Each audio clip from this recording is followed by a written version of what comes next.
Ikiwa unafanyanga hivyo, jua ya kwamba waivunja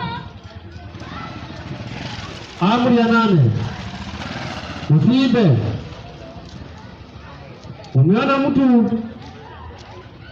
na ukumbuke ni cha kuiba kinakosekananga, hebu angusha 500. Utaona hata ni mzee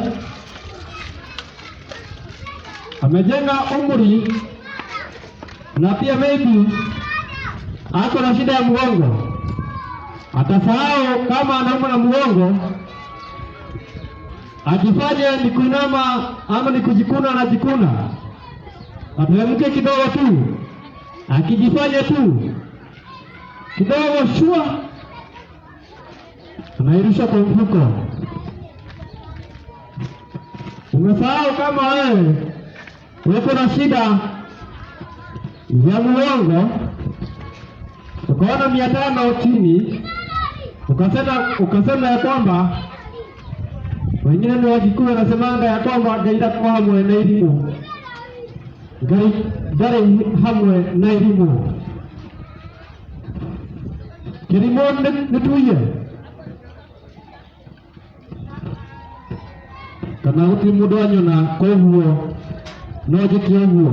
nero ni kwa mudo akionaga kana mwene akionaga akone duka ihari uguo kana gibanda ta giki no nginya wamba wike taimi uguo mundu ucio wa ibanda eko atarada wape mwekire mathabu make geography wane design ira kuitana ya hau ahora huo kidogo tu akiwa ametulia ama atoke ale mahali fulani, unaiba yake kidogo tu.